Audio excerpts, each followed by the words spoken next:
Hi, this is Majin, and here is some comic reviews for you. We have Battle of the Atom, Avengers, Spider-Man, Infinity, Cataclysm, and Forever Evil, Argus #1.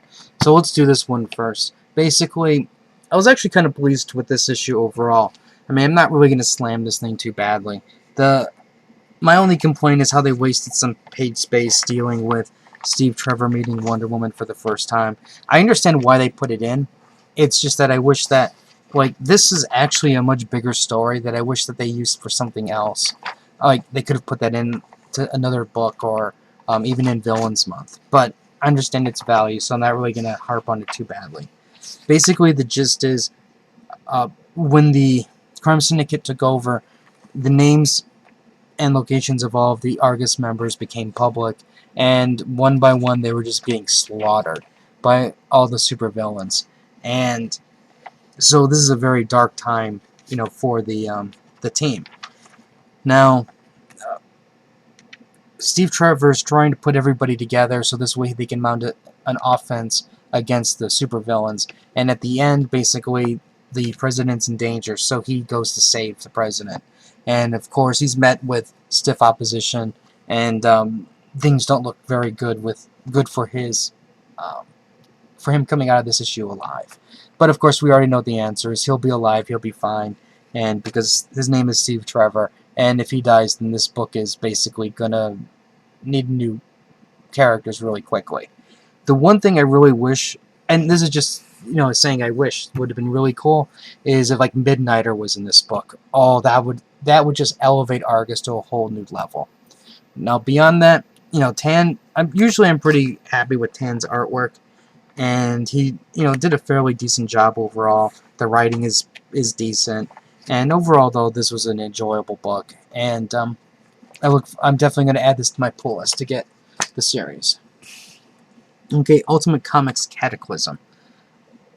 Point 1. This is just your basic setup issue. It's where it's basically saying Galactus is coming. The Vision goes out to stop Galactus, and things don't go very well with the Vision, and the Vision learns a key emotion way too late um, in the Vision storyline.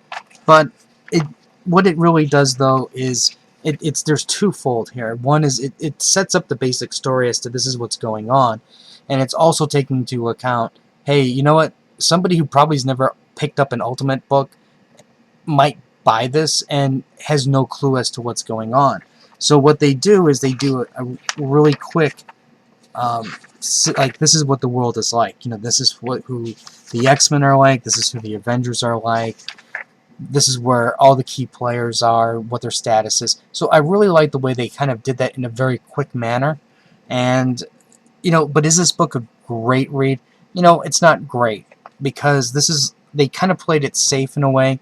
And I'm not faulting them at playing it safe because I understand what they're trying to do. So, but it was still an enjoyable read. And I'm really looking forward to seeing what's going to happen going forward. And that's the key thing, is it's setting the stage to make me go, I want to know what happens next. And so from that standpoint, it's accomplished its mission. I'm really going to be pissed if Galactus doesn't eat this universe. You are going to see a rage video if that doesn't happen. Okay, I'm going to save Infinity 5. And I'm just going to do these two first, kind of quickly. Superior Spider-Man 20. Peter Parker's not making friends, and he really jacks up the Black Cat. I'm trying to be careful as to what I'm going to say here, but basically what's going on is Peter Parker, being split from Horizon Labs, decides to open up his own company, and he signs all the paperwork. He gets loans. He involves his Aunt May, her husband, her family, basically. There's somebody else from Horizon Labs, and there is huge financial risk involved here. And while that's going on, he's playing the date, and he's doing a great job with that. Being careful to balance everything that's important to him. and then he does his doctorate presentation. And what happens there?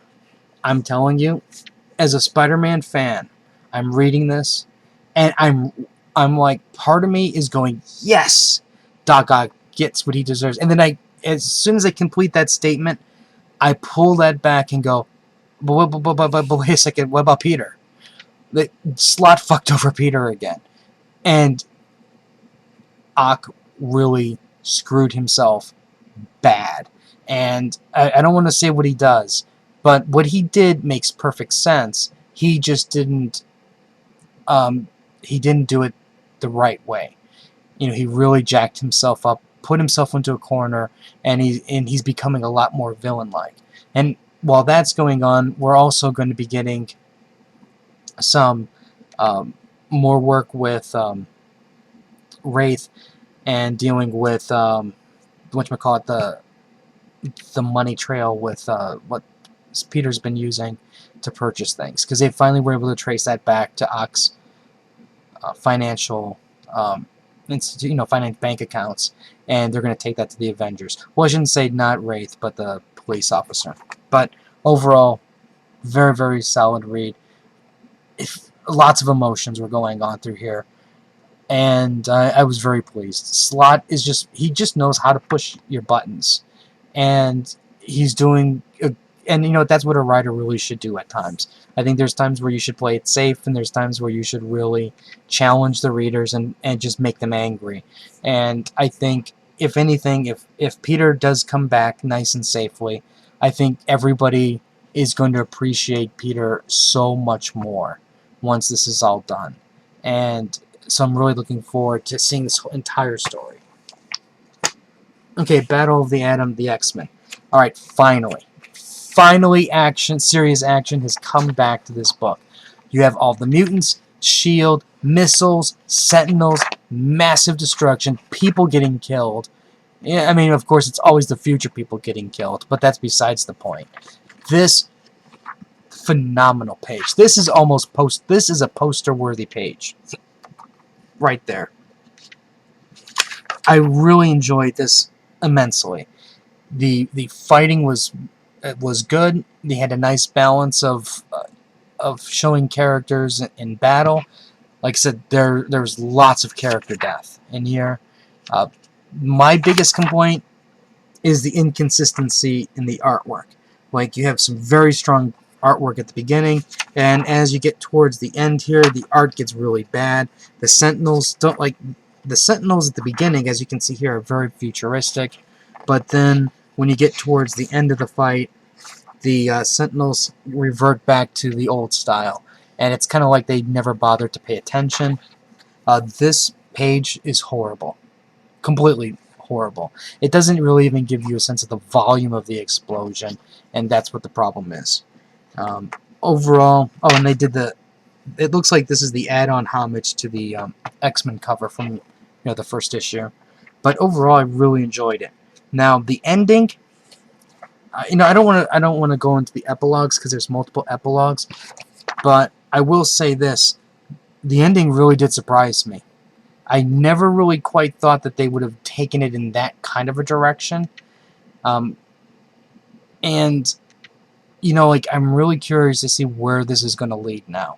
Because, there's multiple... I think there's more storylines that could become of the outcome of this than if the reverse happened.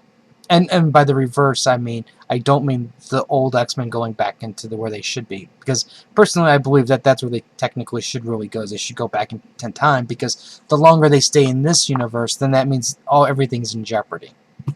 But, overall, really enjoyed the ending. I can't say I enjoyed this as a series, but I can say I really enjoyed the last chapter. There was enough character death, and there was significant change. Anyways, that's that. Okay, now let's talk about these two issues here. Now, this is basically towards the middle, the ending of this book here.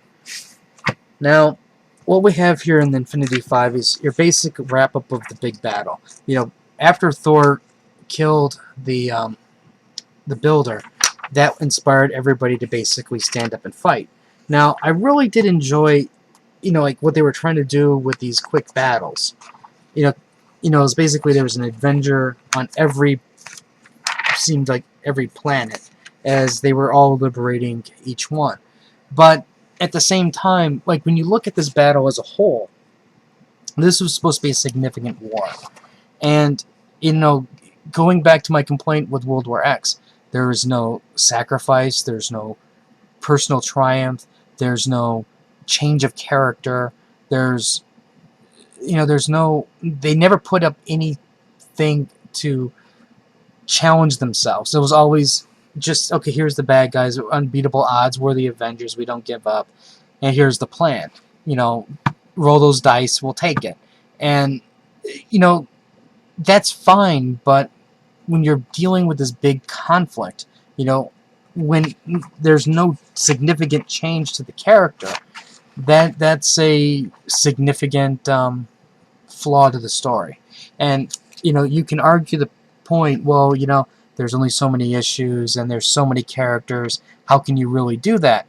Well, I can tell you this, I've read a lot of manga, and even though mangas, they take a long time to develop their stories, I can say in the latest Naruto, there's a big ninja battle war with all the ninja villages, and they're still managing to put character growth.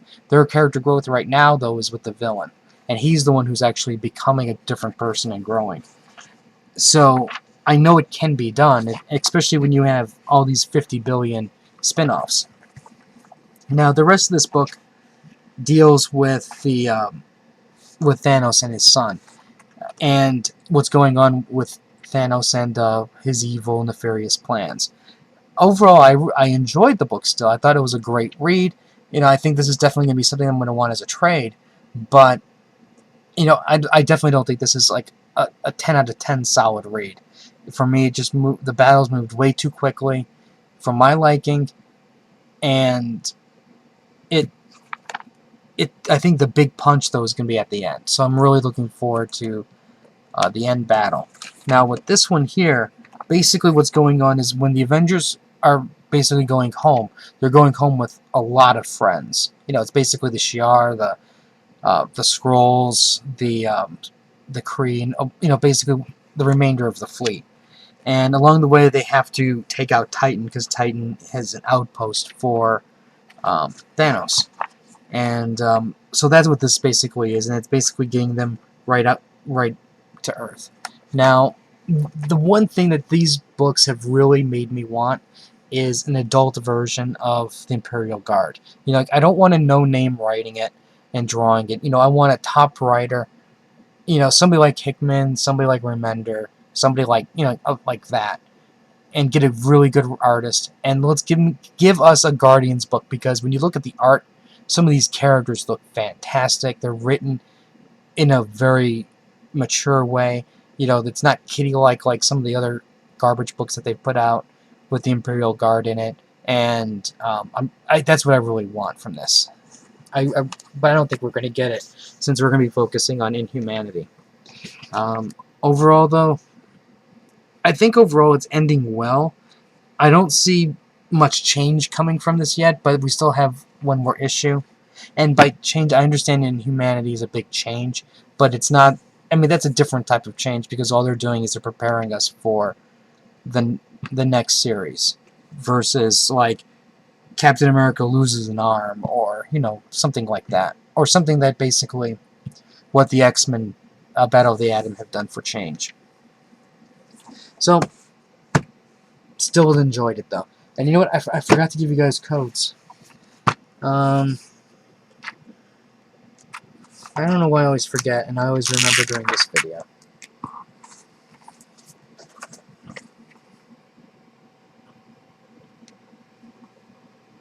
There's one.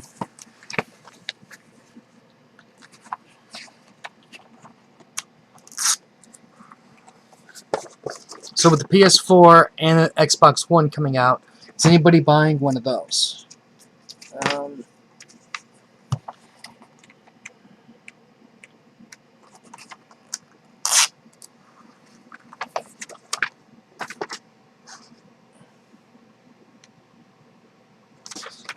Okay. And if you have any comments or questions, let me know. Rate the video, like the Facebook link, Crunchyroll anime reviews. I'm telling you, fantastic anime season. If you want a 3-day or is it 24? I think it's a 24-hour pass. Let me know. I only have I think one left for right now, but I get one a month, so I can give you one. And I'll have more reviews later. Until next time.